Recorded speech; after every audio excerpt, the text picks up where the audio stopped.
I'm Madeleine. I'm Mahmoud. And this is our solution to Airy's equation using series.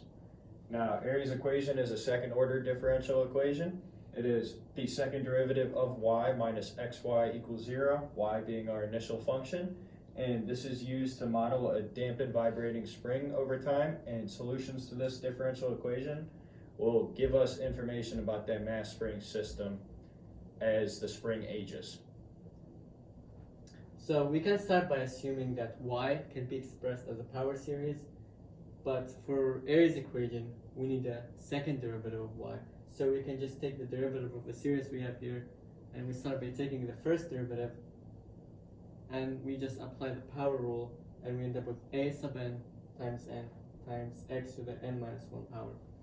We will expand our series here and examine the terms, and we find that the 0th term is 0 because the 0th term is at n equals 0 and the whole thing goes to 0. If this n goes to 0, it is all multiplied by 0. And that's all 0. So we can start at 1 and we wouldn't be changing the series at all. And we don't have to change the argument because the 0 really doesn't matter at all. We are still in total agreement. All right. Similarly, for the second derivative, we're going to go through the same process. We're going to go through and expand our series first just to examine the terms, and we notice that same as for the first derivative, we notice that our first term, when n is equal to 1, is also 0. So knowing this, we can now change our index once again to n equals 2. And now that we have a series representation of y double prime, and for y, we can plug that into the original Airy's equation, and we have that x hanging out there. It just gets multiplied in, and we change the exponent from x to the n to the x to the So n right plus now, it is important to note that coefficients, a sub n, we have n minus 2, n plus 1. So going forward, is notice where we have agreement, where we have disagreement. So moving forward, we can see the disagreement in the indices right here, n equals 2, n equals 0. So let's take a deeper look at what's going on with our n equals 2 summation. Now we see our coefficients are 2, 6, and 12. When we expand, we can apply transformation of k equals n minus 2, which would mean that k plus 2 equals to n. So we replace every n with k plus 2. So this term goes to k plus 1. This n goes to k plus 2. And the a sub n goes to a sub k plus 2. And this is the x, sorry. X to the n minus 2 goes to x to the k. And as you can see, the series remains unchanged, and we can tell by examining the exponents. And since we're starting at 0, that thing being k or n doesn't really matter. So we're just going to change it back to n. and now we note that this series starting at n equals 0 can just be written as this first term plus the series starting at n equals 1. Oh, it's a surprise tool we'll use for later. All right. So now that we've taken a look at our first series, let's examine our second. After expansion, we notice that all of our x values are raised to the power of n plus 1. So from here, we can go through and we can change our n value to n equals 1 instead, and then have this x values stay the same. But it's important to keep in mind that our coefficient of a sub n now also needs to be changed to a sub n minus 1.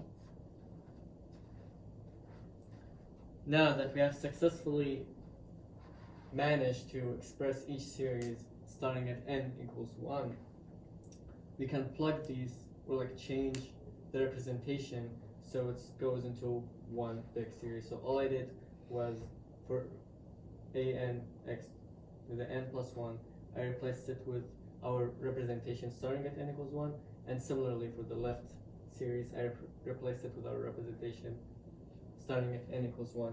And this allows us to combine them both and have it as one series.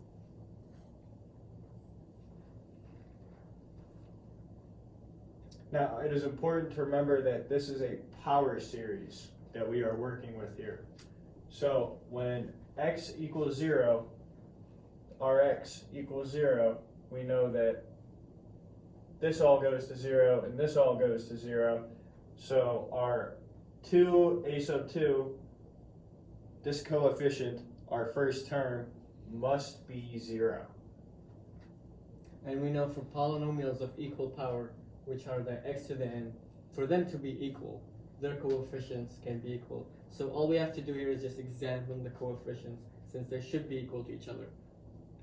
And now we brute force plug in numbers and work our way into a pattern. All right, so when we plug in 1 for our n value, we notice that a sub 3 is equal to a naught divided by 2 times 3. For n equals 2, we get a sub 4 equals a sub 1 divided by 3 times 4. And for n equals 3, we find that a sub 5 equals a sub 2 divided by 4 times 5. But it's important to note that from earlier, we know that a sub 2 is equal to 0. Therefore, a sub 5 is also equal to 0. We can continue brute forcing our way into finding a pattern. So for n equals 4, we notice that a sub 6 is a sub 3 times 5 times 6. But we know a sub 3 from before is a sub 0 divided by 2 times 3. And for n equals 5, we notice that a sub 7 is a sub 4 over 6 times 7. And this can also be represented by replacing the value for a sub 4 for the value we figured out one slide prior to this. And we just keep going, and the pattern we get here that for each coefficient of the form 3n plus 2, we get a 0, like 8, 5, and 2. For each coefficient of the form a sub 3n, we get the numerator to be a sub 0 divided by 2 times 3 times 5 times 6, and then you keep going until you hit 3n minus 1 multiplied by 3n. And for each coefficient of the form 3n plus 1, you have a sub 1 in the numerator, and then you divide by 3 times 4 times 6 times 7, and then you keep going until you hit 3n times 3n plus 1, and this works for all positive integers. So now is when we finally get to pull all the pieces together. Looking back, we have our initial representation of Airy's equation.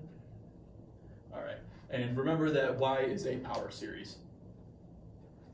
And we can express it starting at n equals 1 just by pulling the 0th term out. And here is our full expansion. So we see the patterns that we recognized earlier. A sub 3 being a naught divided by 2 times 3. Again, the pattern from earlier, a1 divided by 3 times 4. And every a sub 2 is 0.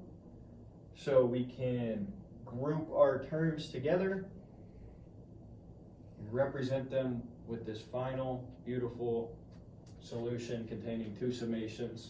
Simply, given these coefficients, we can approximate. All we did here was we factored out the a sub 1 coefficient, because we noticed that for the a sub 1 coefficients, they're being multiplied by x to the power of 3n plus 1, like 7 and 4. And for the a sub 0 coefficients, they're being multiplied by x to the 3n power. So this is our final representation, or like our final function that solves this differential equation. Thank you for your time. See you later.